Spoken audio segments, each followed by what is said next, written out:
நம்ம எல்லாருக்கும் இமயமலைன்னு சொன்னோன்னா என்ன ஞாபகம் வரும்? பனி, மிகப்பெரிய மலை அதுதானே தோணுது. பட் ஆனா இங்க எக்கச்சக்கமான மர்மங்கள் இருக்குது. இவ்வளோ அமைதிக்கும் நடுவுல ஒரு மிகப்பெரிய மர்மத்தை பத்தி தான் நமக்கு பார்க்க போறோம். ஒண்ணு இல்ல, ரெண்டு இல்ல, நூத்துக்கணக்கான எலும்புக்கூடுகள் அங்க கண்டுபிடிக்கப்பட்டிருக்கு. இது எந்த இடத்துலன்னு ப்ரிசைஸா கேட்டீங்கன்னா, இமயமலைக்கு பக்கத்துல இருக்கிற ரூப்கன் லேக் அப்படிங்கிற இடத்துலதான் கண்டுபிடிக்கப்பட்டிருக்கு. நமக்கெல்லாம் மட்டும்தான் வந்து இது ரூப்கன் லேக். ஆனா வெளியில உள்ள வெளிநாட்டு மக்கள்லாம் இதை என்ன சொல்றாங்கன்னா ஸ்கெலிட்டன் லேக்னே சொல்றாங்க. எப்பவுமே பனி இருக்கிற இடத்துல வந்துட்டு ஒரு கட்டத்துல அந்த பனி வந்து உறைஞ்சு தண்ணியா மாறும். அப்படி தண்ணியா மாறும்போது மட்டும்தான் இந்த எலும்புக்கூடுலாம் தெரியும். மற்ற நேரம் மற்ற சீசன்லாம் பாத்தீங்கன்னா பனி வந்து திருப்பி வந்து இந்த எலும்புக்கூட மூடிடும். ஸோ இதை எப்படி ஃபர்ஸ்ட் கண்டுபிடிச்சாங்கன்னு பார்த்தீங்கன்னா 1942ல ஒரு பிரிட்டிஷ் வைல்ட் லைஃப் ஆஃபீஸர் வந்துட்டு சும்மா டிராவல் பண்ணிக்கிட்டு இருந்திருக்காரு.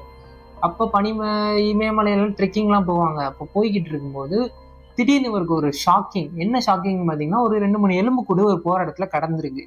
அப்புறம் அவர் போன டைம் என்னன்னு பார்த்தீங்கன்னா, அந்த பனிலாம் உறைஞ்சு தண்ணியா மாறின டைம்.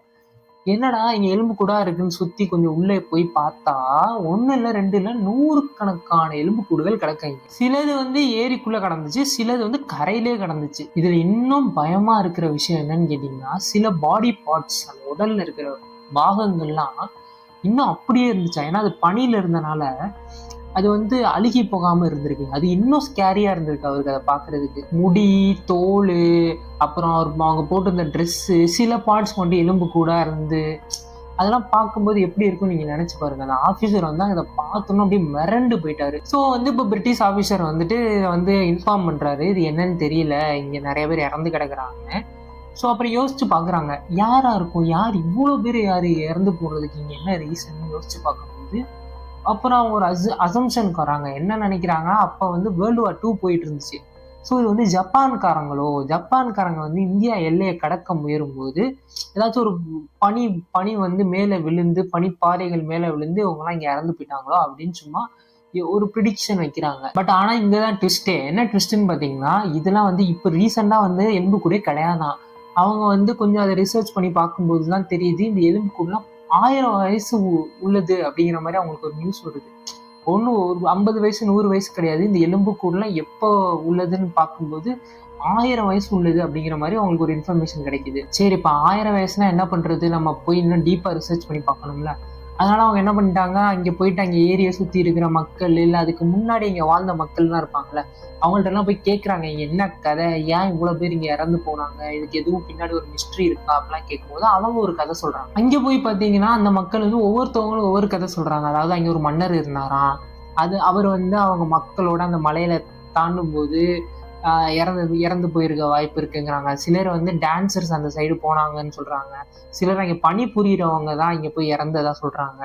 இன்னொருத்தவங்க என்ன சொல்றாங்கன்னா, இந்த மக்கள்லாம் வந்துட்டு அதை பயணம் செய்யும் போது அங்கே உள்ள அந்த மலைக்குன்னு ஒரு சாமி இருப்பாங்கல்ல, அந்த சாமியை வந்து அவமதித்ததாகவும், அதனால அந்த சாமி இவங்களை பழி வாங்கிடுச்சு அப்படின்னு இவங்க இத்தனை நாள் நம்பிக்கிட்டு இருக்காங்க. இதெல்லாம் ஒரு மூட நம்பிக்கையா, ஒரு கதையா நம்பிக்கிட்டு இருந்திருக்காங்க. பட் இந்த பிரிட்டிஷ் ஆஃபீஸர்ஸ்லாம் போய் இப்படி சொல்லும் போது உண்மையிலே இங்கே நிறைய ஸ்கெலிட்டன்ஸ்லாம் இருக்குது, நிறைய பேர் இறந்து போய் கிடக்குறாங்கன்னா அவங்க அதை உண்மையிலே முழுமையாக நம்ப ஆரம்பிச்சிட்டாங்க. அப்போ இது வந்து ஒரு ஒரு நம்மளாம் இப்போ நிறைய விஷயம் கேள்விப்பட்டிருப்போம், பேய் கதை அது இதுன்னு. பட் நமக்கு ஒரு சின்ன டவுட் இருக்கும், இதெல்லாம் நடந்திருக்க வாய்ப்பு இருக்கா அப்படின்னு.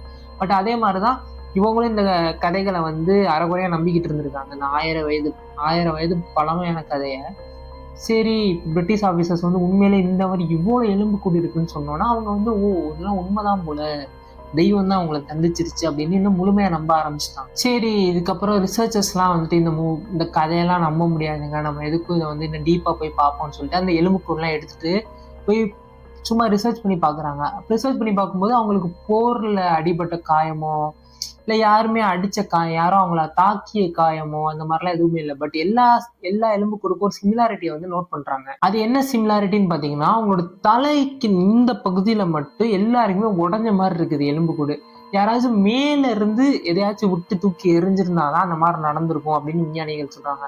அப்புறம் வேற ப்ரிடிக்ஷனுக்கு வராங்க. என்ன ப்ரிடிக்ஷனுக்கு வராங்கன்னா, அப்போ மேபி ஆலங்கட்டி மழை பெஞ்சிருக்கும், மிகப்பெரிய ஆலங்கட்டி மழை பெஞ்சிருக்கும். ஒவ்வொரு ஆலங்கட்டியும் ஒவ்வொரு கிரிக்கெட் பால் சைஸ்ல இருந்திருக்கும். ஸோ அவங்க அந்த இடத்துல இருக்கவும் எங்கேயும் போய் ஓடி ஒளியறதுக்கு அவங்களுக்கு வழி இல்லாதனால ட்ரெக்கிங் பண்ணும்போது இந்த ஆலங்கட்டி வந்து அவங்க தலையில விழுந்து விழுந்து விழுந்து எல்லாம் இறந்து போயிருப்பாங்க. அதுக்கப்புறம் அதை பனி மூடிடுச்சு. ஒவ்வொரு தடவையும் பனி உறைஞ்சு தண்ணியா தனியா மாறும்போது அந்த எலும்பு கூட திருப்பி வெளியில வருதுங்கிற மாதிரி ஒரு ப்ரொடிக்ஷன் வச்சு இதுதான் கரெக்ட் அப்படிங்கிற மாதிரி இந்த ரிசர்ச்சர்ஸ்லாம் சொல்றாங்க. சரி, ரிசர்ச்சர்ஸ்லாம் இந்த மாதிரி ஒரு கன்க்ளூஷனுக்கு வந்ததுக்கு அப்புறம் டிஎன்ஏ ரிசர்ச் பண்றாங்க. டிஎன்ஏ ரிசர்ச் பண்ணும்போது ஒரு மிகப்பெரிய ட்விஸ்ட். என்ன ட்விஸ்ட்னு கேட்டீங்கன்னா, அங்க இருந்த மக்கள் எல்லாருமே ஒரே இனத்தை சேர்ந்த மக்கள் கிடையாது, ஒரே வயதை சேர்ந்த மக்களும் கிடையாது. ஒவ்வொருத்தவங்க ஒரு 500 வருஷத்துக்கு முன்னாடி செத்தவங்களாகவும், அதுக்கு முன்னாடி உள்ளவங்களாம் 1000 வருஷத்துக்கு முன்னாடி செத்தவங்களாகவும், சிலர்லாம் 200 300 வருஷத்துக்கு முன்னாடி செத்தவங்களாகவும் இருக்காங்க. அதுவும் யாருமே கனெக்டடாகவும் இல்லை. எல்லாருமே இந்தியன்ஸ் கூட கிடையாது. சிலர்லாம் மெடிடேரியன் ரீஜியன்ல இருந்து வந்தவங்களா இருக்காங்க. ஸோ இங்க ஒரு மிகப்பெரிய ட்விஸ்ட் வருது. என்னடா, உலகத்துல இருக்க எங்கெங்கயோ இருந்தெல்லாம் வந்து இங்க இறந்து போயிருக்காங்க, எந்தெந்த காலத்துல இருந்தெல்லாம் வந்து இங்க இறந்து போயிருக்காங்க அப்படின்னு ஒண்ணு இது வந்து புதிரா மாறிடுச்சு.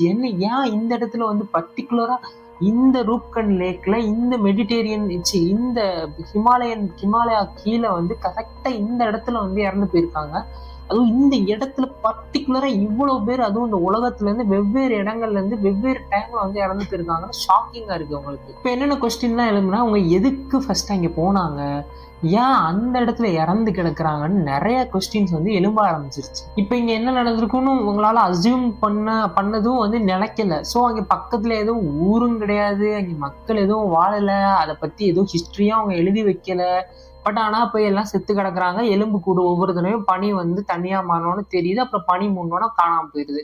ஸோ இது இன்னும் ஒரு மிஸ்டீரியஸான ஒரு இடமா தான் இருக்கு இந்த ரூப்கன் லேக்குங்கிறது. இன்னும் இதுக்கு வந்து ஒரு ப்ராப்பரான சொல்யூஷன் யாருமே இன்னும் கொடுக்கல. ஆனா வருஷம் பாத்தீங்கன்னா எப்ப பார்த்தாலும் பனி உறைஞ்சு பனி வந்து தனியா மாறணும்னு இந்த எலும்பு கூடு வந்து வந்துருது. திருப்பி பனி கொட்டணும்னா காணாம போயிருது. இது வந்து இன்னும் வருஷம் நடந்துகிட்டே தான் இருக்கு அந்த இடத்துல. ஸோ இதை நம்ம எப்படி எடுத்துக்கிறது? இது ஒரு விபத்தா, இல்ல அங்க ஏதோ ஒரு மிஸ்டீரியஸான விஷயங்கள்லாம் இருக்குதான்னு நமக்கு தெரியாது. இது வந்து இன்னும் அன்ஆன்சரபிள்.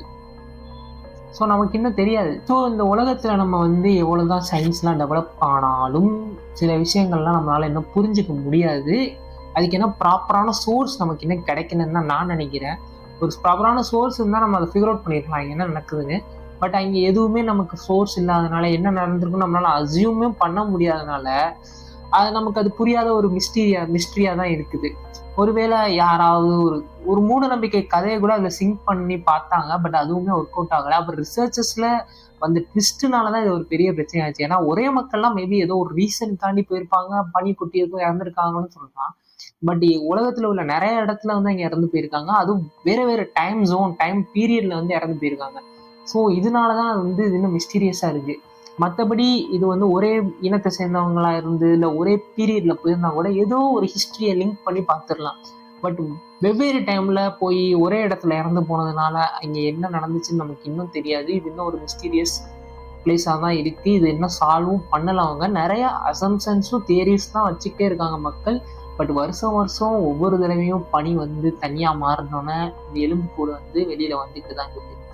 நீங்க என்ன நினைக்கிறீங்க, என்ன நடந்திருக்கலாம்னு உங்க கமெண்ட் செக்ஷன்ல சொல்லுங்க. நம்ம அடுத்த வீடியோல சந்திப்போம். இந்த வீடியோ பிடிச்சிருந்துச்சுன்னா லைக் பண்ணுங்க, ஷேர் பண்ணுங்க, சப்ஸ்கிரைப் பண்ணுங்க.